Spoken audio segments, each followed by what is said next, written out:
Throughout heaven and earth, I alone am the honored one. Originally believed to be said by Buddha after his enlightenment, it is also a quote from an entry on this list. It also attaches itself to most of the entries on this list in their own respective world. Some people hate to love them and some love to hate them. Overpowered beings are polarizing to the extremes of both sides of the spectrum. We can make excuses why they are well done, while others come up with equal but opposite reasons why they aren't as great as they hyped up to be. Today I'm giving you a spoiler-free list of OP characters that are my favorite. This is not an objective list of the most overpowered characters of all time, and within the list itself I'm not ranking them from weakest to strongest. It's strictly based on how much I like them as an overpowered character, and just because I put one character ahead of another doesn't mean I think they're a better written character overall objectively. It's strictly based on how I view them as just an overpowered character in a vacuum. But enough of that, let's get into it. When you think of the term overpowered in this medium, who comes to mind? Saitama, right? Well, not on this list. I just want to get that out the way, and if you don't like it, suck my ass. This is my list, go make your own. You're off the project. First, like I usually do, I'll give 2 honorable mentions and I'll keep it quick. The first honorable mention is Tatsuya Shiba from Irregular at Magic High School. I'm not a huge fan of the series, but the highlight of the first 2 seasons that I've seen was his power. Material Bursto. It's just dope to say. But the amount of destruction it can produce from far away is insane. Look at how he destroys the enemy base from the safety of his base. He isn't afraid to pull that blicky out and handle business either. Gotta respect that.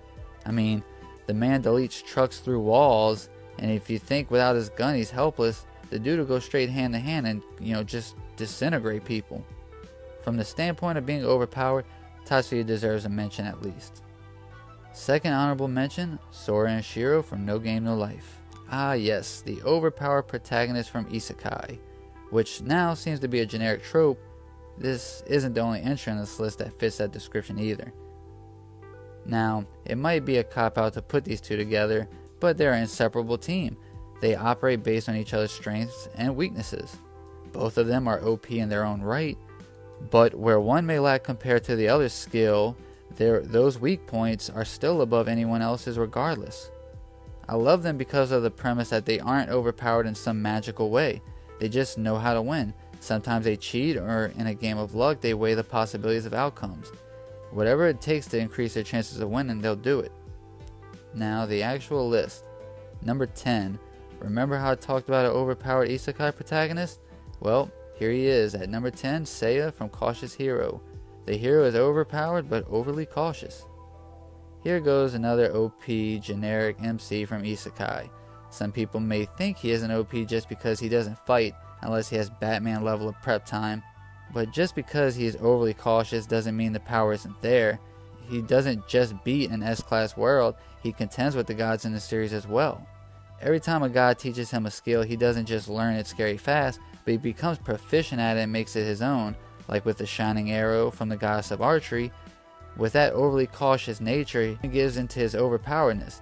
He creates the boomerang birdie boom boom. Essentially, if that shining arrow misses, it will transform into a wholly magical bird to hunt down the enemy. Plus, how can you say he isn't OP when it's in the title, right? Number 9. Sosuke Aizen from Bleach. There isn't much to say, but I'm sure I will ramble on anyway. And for me to cover my ass by reminding you guys that I'm not saying everyone ahead of him is a better written character. Aizen is a pillar in the OP anime community.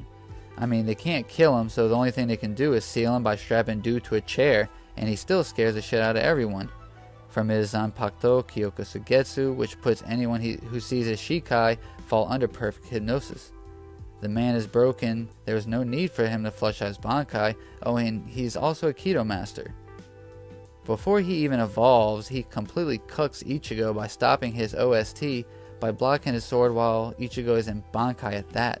The man shut down the MC of his series music, and that's a flex right there. Number 8, Gojo from Jujutsu Kaisen. Another entry I think people will feel is too low, and my response would be the same as the Saitama thing. Suck my ass. For real though. Suck my ass. No. Gojo is the poster child for being overpowered.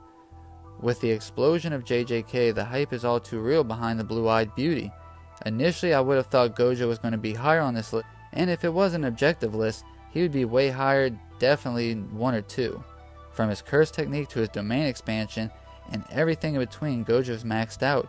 He even runs reverse curse technique on himself so he can run the limitless at all times and keep his body refreshed. That's a goated statement all on its own, and if you think Gojo goes dumb in Season 1, you anime only people just wait till you see him in Season 2 and then even in Shibuya.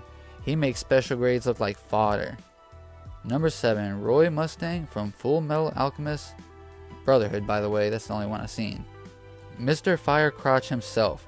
He is one of my favorite support characters in all of anime, and there may be some questions if he is overpowered, but I feel like in this verse, you can make the argument just based off the fact he killed 2 almost immortal beings. He killed the most homunculus by himself out of the whole verse, so that deserves a credit all on its own. And then he becomes even more broken after he witnesses the truth, so he doesn't need transmutation circles, so he can start using other alchemy at will. And yes, he did go blind, but with Hawkeye there, he increases his precision, and he does get his vision back anyway. Not many fire users in any medium really have the type of precision Roy has. Plus, he also has Rize, so he is winning on that front too. Number 6, Bennimaru Shinman from Fire Force. Another one. Another fire user, and he's the reason I really got into Fire Force, believe it or not.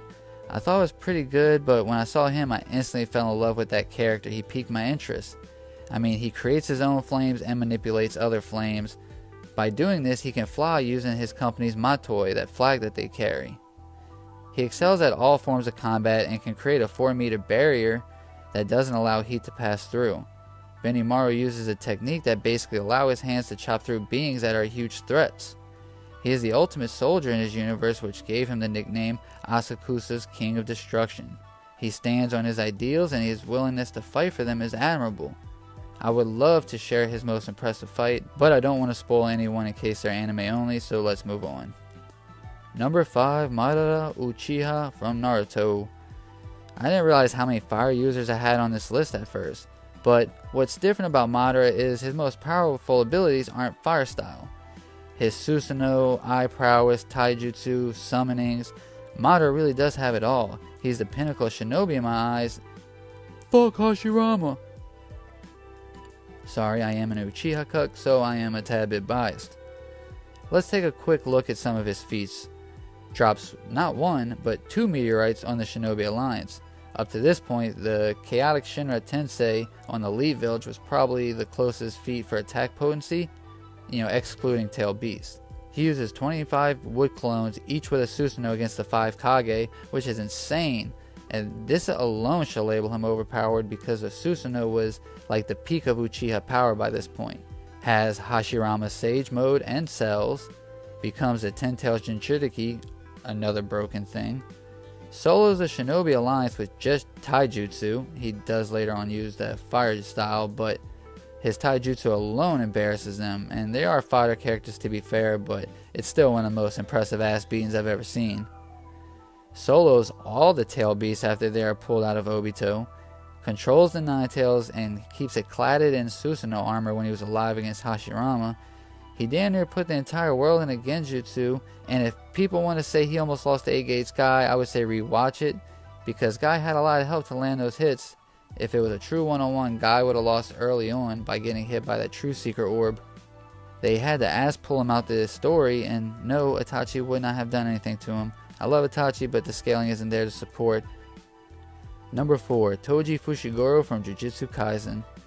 The Zaddy of JJK and dad of my favorite character. He's also the Zaddy of this list. I can't go into too much detail because anime only people will find out the beast he's in Season 2. Essentially, he's a man with a heavenly restriction like Maki, but he has absolutely zero cursed energy. Toji will go viral, and mark my words, before Season 2 is over, he will live up to the hype. Trust me, there is a reason he is higher than Gojo. I will give you an idea of the kind of chat he is. Someone uses a dragon curse that is said to have one of the strongest hides, and this man shoots a pistol at it and the summoner. Yes, he is a fucking Chad. Of course, there's more to the story, but I didn't really go into too much detail on this one, but that is for the sake of spoilers. You're welcome. Number 3, Frieren from Soso no Frieren. I know what you're thinking, a manga only character? And why yes, I am a cultured man these days.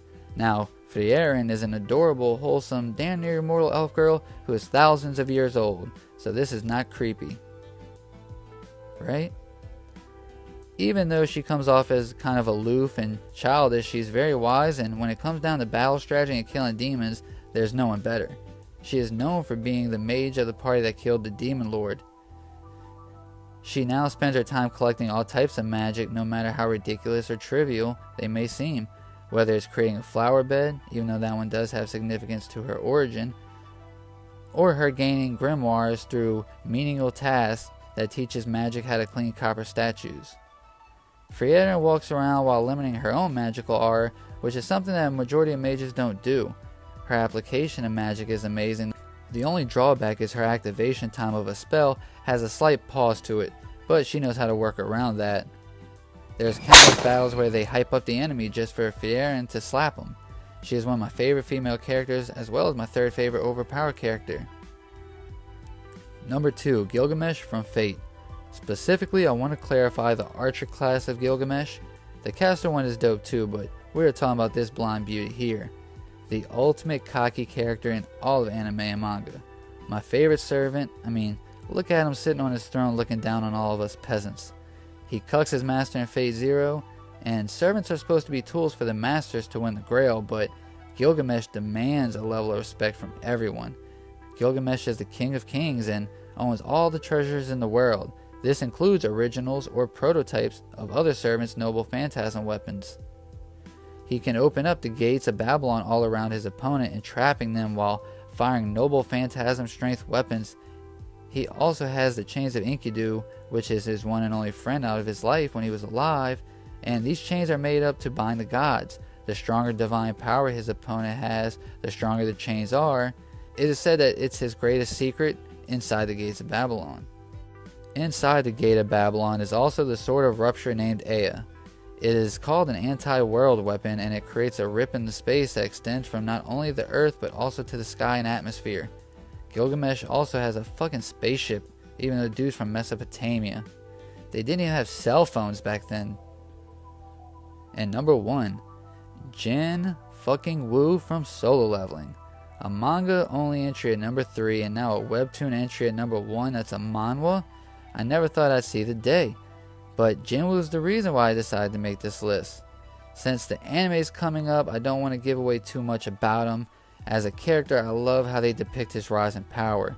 Usually when a character goes through the progression of being overpowered, there's always a crossroads where they have to kill another human, and jinwoo also goes through that, but instead of weighing his options or questioning his resolve, he fully accepts his path and doesn't look back. When he gets his job change quest, he doesn't switch up his style of fighting, but tailors the newly acquired skills to his pre-existing style. He is a monster up close and surrounds himself with servants who specialize in defense, long range, or magic. He doesn't discriminate on who he chooses to become a servant either. He fully adapts his ability and puts them to work, which is much needed for the challenges he faces down the road. It's just dope for him to summon his army to take care of people, but the thing is he never hesitates to handle the strongest opponent. Just when you think he caps out, jinwoo reaches another peak you didn't know he was even capable of.